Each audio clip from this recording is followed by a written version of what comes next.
Jacques. Bonjour Michel.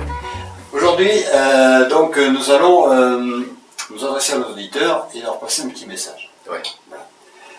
Souvent, quand vous recevez une contravention, ce qui se passe, c'est que le système est fait pour vous inciter à payer vite, pour vous débarrasser du problème. Or, ça n'est pas nécessairement la meilleure solution. Non, parce que lorsque vous recevez un avis d'infraction, vous avez deux possibilités. Soit vous contestez, soit vous payez. Si vous payez, c'est l'amende minorée, un petit excès de vitesse, 45 €. Si vous payez un peu plus tard, après 15 jours, c'est 90 €. Et si vous payez après 45 jours, c'est l'amende forfaitaire majorée, c'est 370 €. Mais on peut contester à condition de provisionner. Consigner, alors la consignation, ce sera une consignation de 90 €. Donc vous consignez 90 € pour avoir le droit de contester, pour ouvrir la porte du tribunal. Mais 90 € au lieu de 45 €, vous débarrassez, effectivement vous payez les 45 €. Mais le problème c'est que si vous payez les 45 €, vous ne pouvez plus après contester et vous perdez votre point. S'il y a point avec, effectivement, on risque de perdre le point. Tout à fait. Si vous êtes allé quand même au bout de votre contestation, parce que vous n'étiez pas effectivement le conducteur du véhicule, il y avoir une erreur, oui. Il y avoir une erreur.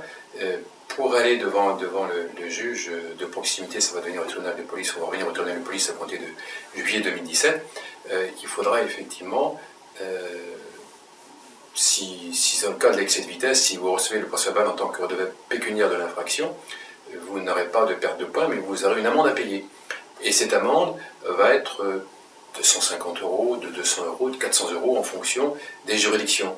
Alors on passe d'une amende minorée de 45 € à une consignation de 90 € et après à 150, 200, 400 €. C'est plus facile de ne pas contester, on va décider à payer. Mais le problème c'est que si vous payez, vous ne pouvez plus contester. Donc il y a vraiment un système incitatif. Donc en fait, ce que vous me dites là, ça intéresse surtout les gens qui ont peu de points sur le permis. Toujours comme ça. On peut contester lorsque vous avez un procès-verbal d'excès de vitesse sans interpellation, on ne sait pas qui est le conducteur. Et dans la mesure où on ne peut pas démontrer qui est le conducteur parce que les photos sont prises souvent à l'arrière, là vous aurez une sanction pécuniaire, il n'y aura pas de perte de points, mais la sanction pécuniaire devant le juge de proximité du tribunal de police demain, ce sera effectivement 150, 200, 400 €. Et ça c'est important. D'accord. Bon.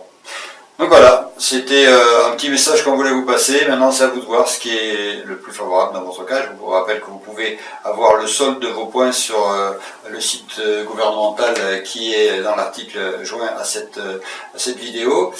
Merci Jacques pour cette petite précision et puis à la prochaine fois. Merci Michel, à la prochaine fois.